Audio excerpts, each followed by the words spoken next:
Bonjour. Dans cette vidéo, nous allons vous présenter la cartographie générale de la suite Talentia RH. Nous présentons ici une suite RH globale, collaborative, s'adressant à tout type d'acteurs. Centrée autour d'un corps RH, différents domaines permettent de suivre l'ensemble du cycle de vie du collaborateur, à partir du recrutement et du onboarding, jusqu'à son départ, et en passant par toutes les actions qui vont jalonner la vie du salarié. Ses formations, ses entretiens, ses talents, le suivi des rémunérations, et bien sûr la paye, en liaison avec par exemple, une GTA tierce ou la dématérialisation. En parallèle, toute possibilité d'analyse et de reporting.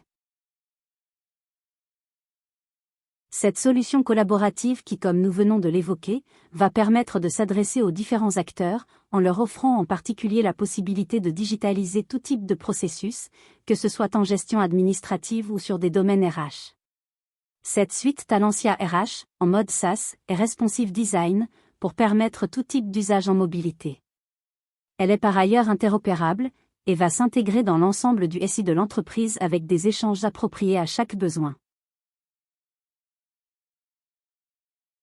Nous vous proposons maintenant, sans pour autant rentrer dans une présentation détaillée, d'illustrer la solution en faisant des focus sur les domaines principaux.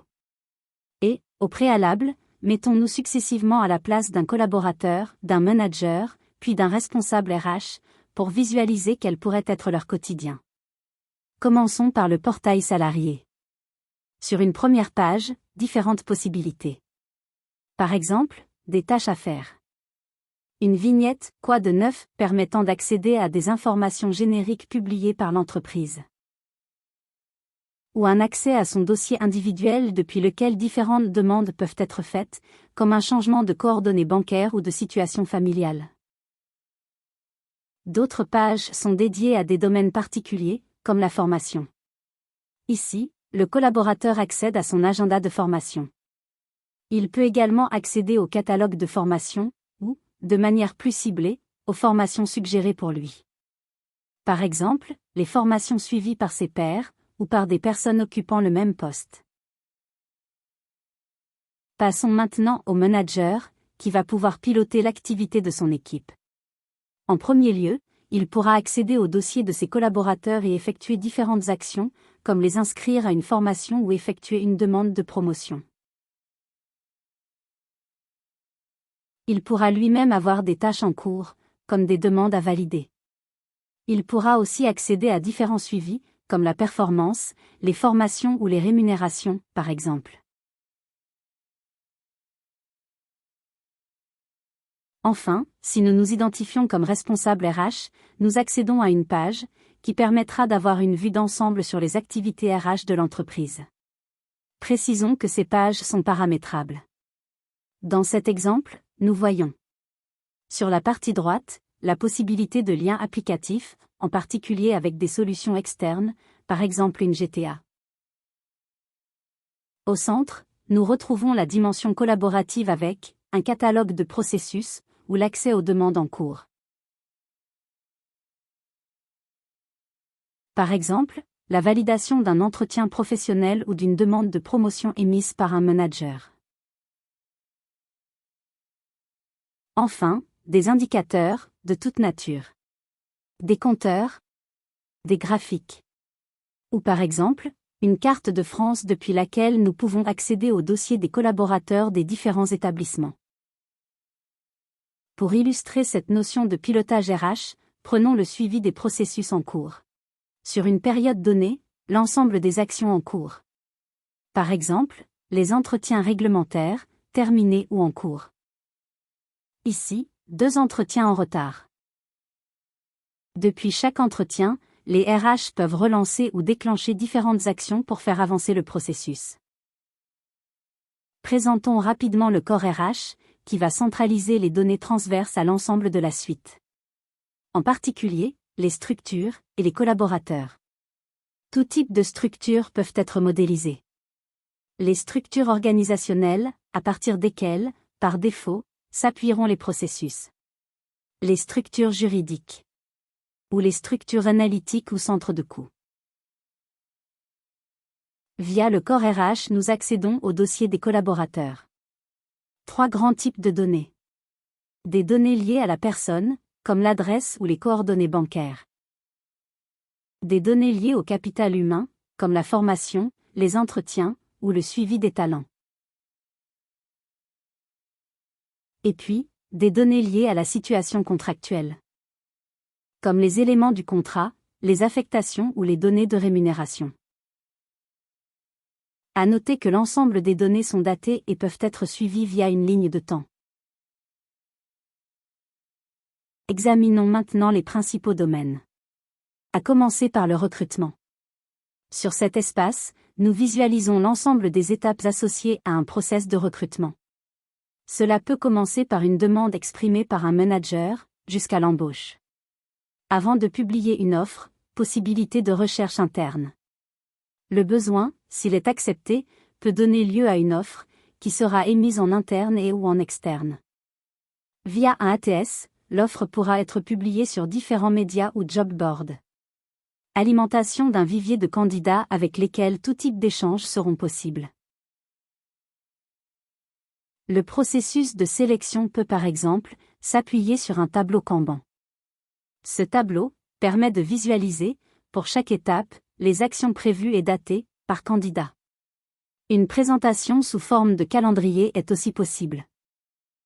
En termes de pilotage, nous pouvons par exemple, en regard d'une offre d'emploi, mesurer le taux de réussite d'une publication.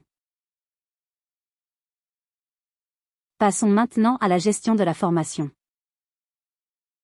Pour illustrer notre propos, partons du dossier collaborateur, qui permet de faire apparaître les formations suivies ou en cours, les formations prévues mais non encore entamées, les éventuelles évaluations, ou les demandes de formation, émises par le collaborateur ou par son manager.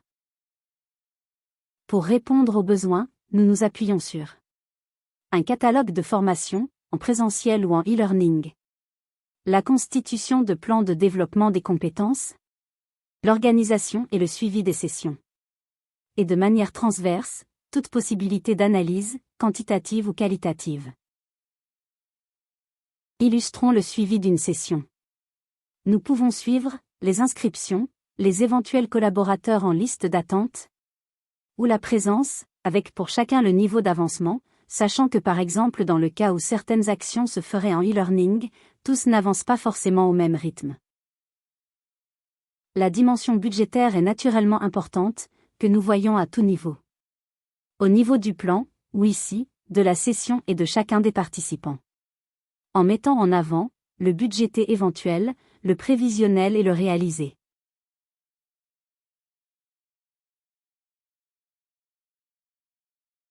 Un exemple d'indicateur de pilotage de la formation, ces indicateurs pouvant être déclinés par unité d'organisation. Passons à la performance. Tout d'abord, partons du dossier du collaborateur. Le volet performance nous présente déjà une synthèse des résultats des différentes évaluations, compétences ou objectifs par exemple, ainsi que l'historique de tous les entretiens. Prenons un entretien de performance. Notons que cet entretien est associé à un processus collaboratif avec échange entre le collaborateur et son manager. En tête, nous retrouvons la synthèse des évaluations. Puis, les différentes étapes qui ont été prévues pour cet entretien. Par exemple, évaluation de compétences, évaluation et fixation d'objectifs, et pour terminer le feedback ou un questionnaire de synthèse. L'évaluation des compétences s'appuie sur le fait que chaque collaborateur est affecté à un emploi, et qu'il sera évalué sur la base des compétences définies au niveau de cet emploi, ainsi que du niveau requis pour chacune d'elles dans cet emploi. Un écran radar permet de faire apparaître les éventuels écarts entre les niveaux attendus et les notes obtenues. Sur la base de ces évaluations, des plans d'action ou des formations pourront par exemple être définis. Outre la notion de compétence, la gestion des talents va permettre également de suivre, par exemple, les potentiels ou les soft skills. Les collaborateurs, en regard peut-être d'une unité d'organisation, pourront être positionnés dans une line box. La révision salariale va permettre au service RH de définir différents programmes d'évolution de rémunération. Pour chacun, une enveloppe globale d'évolution est définie, du salaire de base ou de tout autre élément de rémunération. Un processus collaboratif va distribuer cette enveloppe à chaque unité organisationnelle. Chaque manager distribuera alors, individuellement, à chaque membre de son équipe, l'enveloppe qui lui est allouée. Nous voyons ici, pour chaque manager, par exemple Claire Dubois, les enveloppes dont elle dispose, pour augmenter les salaires de base et distribuer des bonus. Claire Dubois va alors distribuer son enveloppe, en pourcentage ou en valeur, jusqu'à atteindre la somme dont elle dispose. Un workflow avec le service RH permettra d'échanger et de valider.